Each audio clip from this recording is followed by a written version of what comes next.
Introduction. Life, in its inexorable unfolding, presents suffering and challenges as intrinsic elements of existence.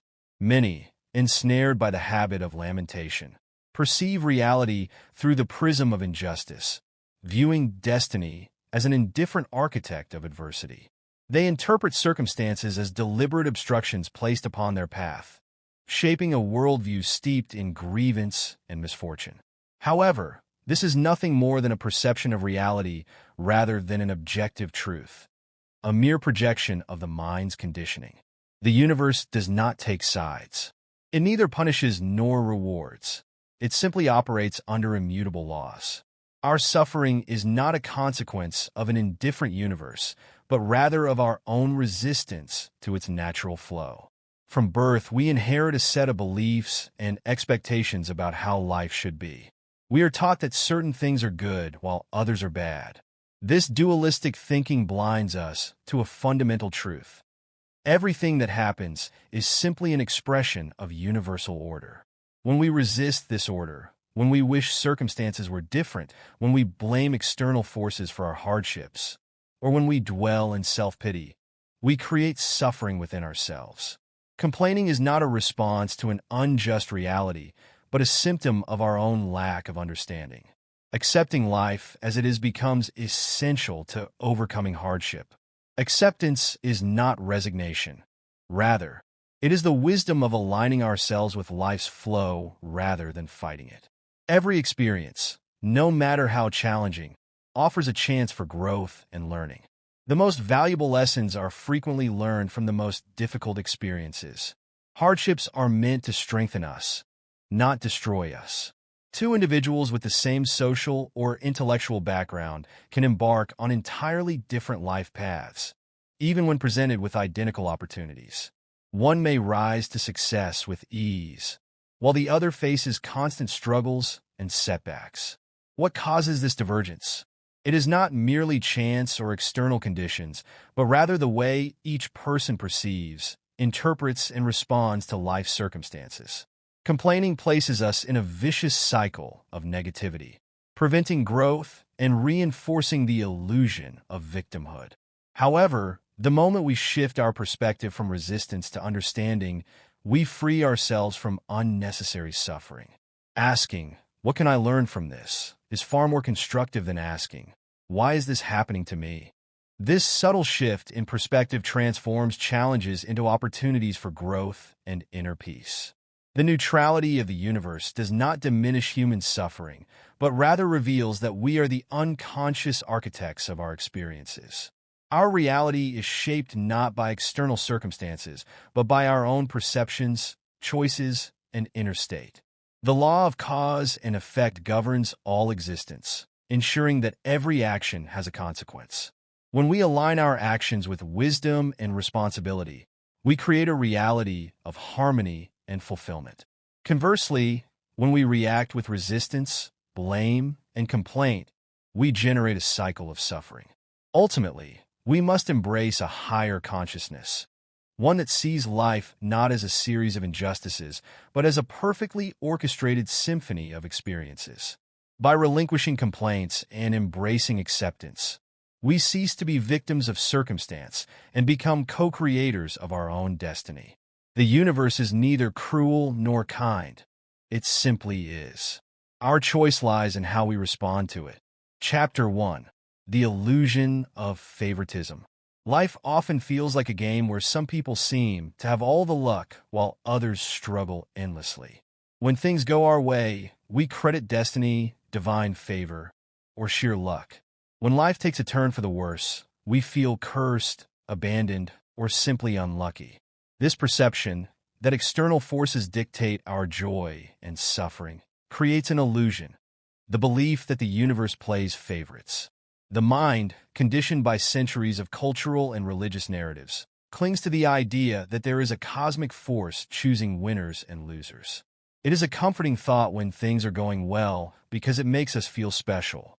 It is a painful thought when life feels like a battlefield, making us question what we did to deserve our struggles.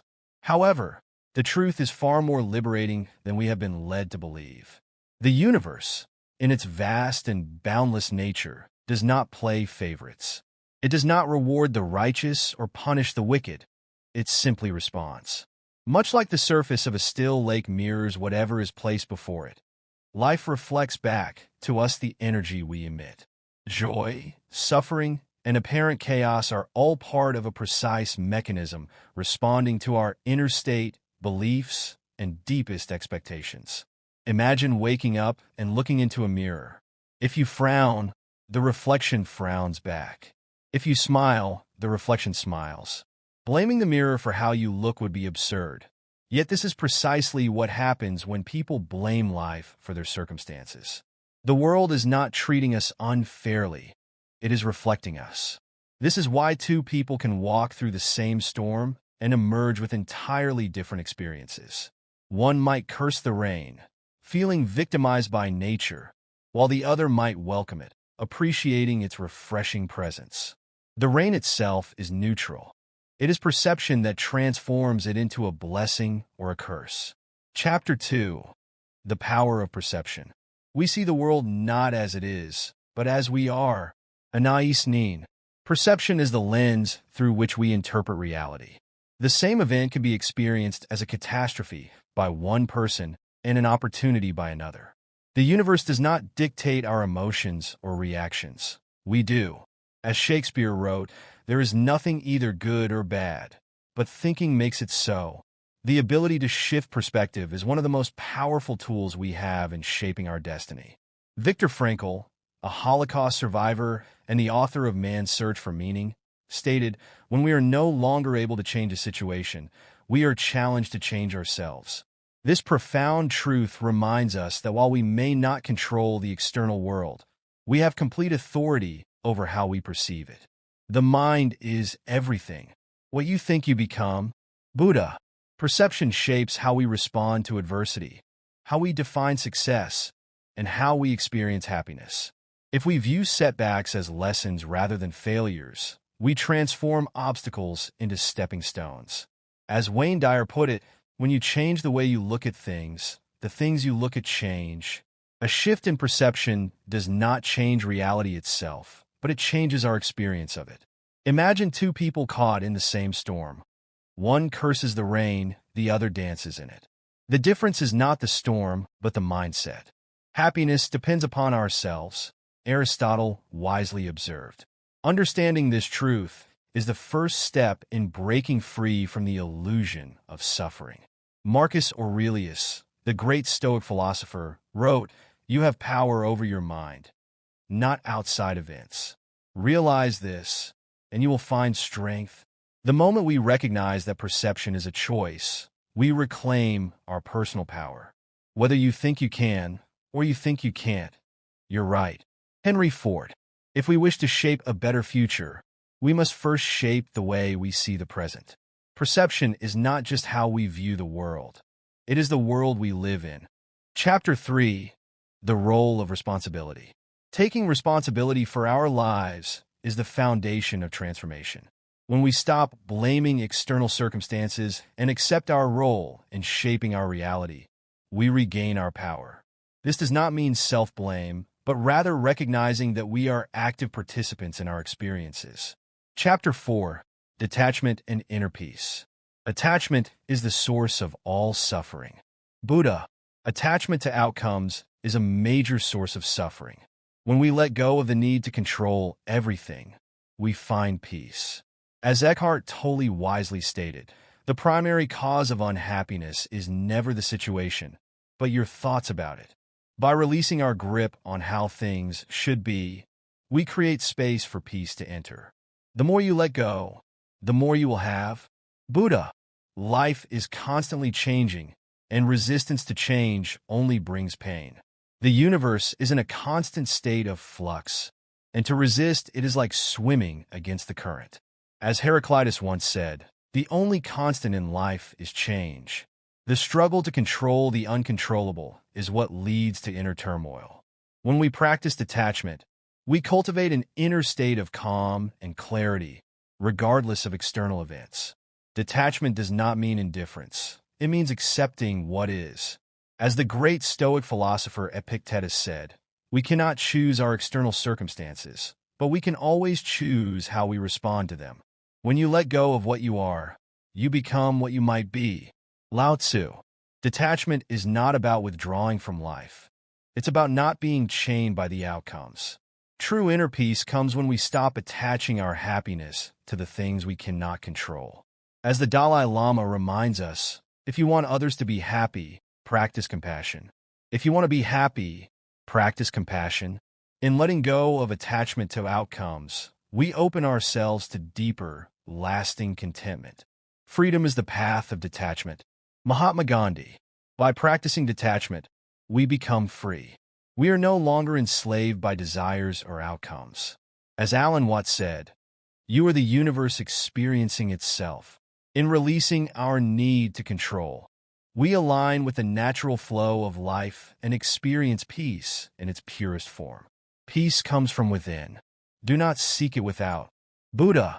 Detachment, then, is the key to finding inner peace. It is not the world around us that dictates our tranquility. It is the state of mind we cultivate. When we let go, we discover a world of calm beneath the surface of every storm. Chapter 5. Embracing the flow of life. Life is a flow of love. Your task is to let it flow. Trudy Vysotsky. When we stop resisting and start trusting the process of life, we open ourselves to greater joy and fulfillment. The more we surrender to the flow, the more we experience peace. As Lao Tzu beautifully put it, when I let go of what I am, I become what I might be. Life's flow is already happening.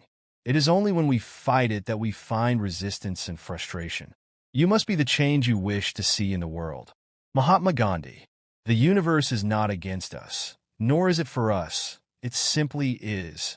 It does not play favorites, nor does it make judgments. The universe simply reflects our energy.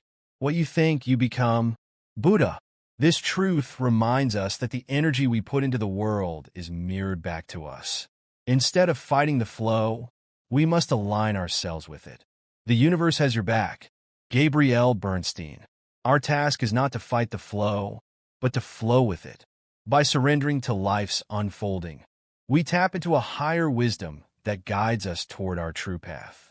The current of life, though unseen, is always moving us forward. We only need to trust it. As Rumi said, don't grieve. Anything you lose comes round in new form. When you let go of control, you create space for life to happen. Unknown. Understanding that everything is unfolding in perfect harmony is key. The ebb and flow of life can be compared to the waves of the ocean. Sometimes we are at the crest, and other times we are in the trough. Both are essential for the rhythm of the journey. As Eckhart Tolle teaches, life will give you whatever experience is most helpful for the evolution of your consciousness. Go with the flow, and let life take you where it wants to go. Unknown. Embracing the flow of life means relinquishing control over outcomes. It requires trust, patience, and faith in the process, believing that everything is happening as it should. Everything that happens as it should. Marcus Aurelius. When we align with the flow, we unlock an incredible peace and freedom. The more you trust life, the more life trusts you. Unknown. Ultimately, the flow of life is always in motion, carrying us to where we need to be. The only thing we need to do is allow it to carry us without resistance. As Buddha wisely said, you will not be punished for your anger. You will be punished by your anger. Conclusion. The journey of 1,000 miles begins with one step. Lao Tzu. In the end, life is not about control, but about harmony. The universe does not demand our control. It invites us into the dance of existence. As Eckhart Tolle reminds us, the primary cause of unhappiness is never the situation, but your thoughts about it. It is not the events that define us, but how we choose to respond to them. The universe does not conspire for or against us. It simply reflects what we project into it. As you think, so shall you become. Buddha. Our thoughts, beliefs, and actions shape the world around us. You cannot control the wind, but you can adjust the sails. Unknown. The key to a fulfilled and meaningful life lies not in changing external circumstances, but in shifting our inner world. The outer world is a mirror of the inner world, and as Marcus Aurelius wisely stated, the happiness of your life depends upon the quality of your thoughts. We are not at the mercy of fate. We have the power to choose how we view and engage with life. The only thing we can control is our response. Unknown. By releasing resistance, embracing responsibility, and aligning ourselves with the flow of existence, we transcend suffering and unlock our highest potential. When we surrender to life rather than resist it, we tap into the power of ease. As Rumi beautifully says, don't grieve. Anything you lose comes round in new form. We are the creators of our own destiny. Unknown. The moment we stop seeing ourselves as victims of fate and start recognizing ourselves as conscious creators, we step into a realm of boundless possibilities. By claiming responsibility for our choices, we shift from passive observers to active participants in the unfolding of our lives. What you get by achieving your goals is not as important as what you become by achieving your goals. Zig Ziglar. The universe is change. Life is opinion. Marcus Aurelius. The universe is neutral. Our perception determines everything. It is not the events themselves that shape our reality, but how we perceive them. We are what we think. All that we are arises with our thoughts. With our thoughts, we make the world. Buddha. When we change our perceptions, we change our lives.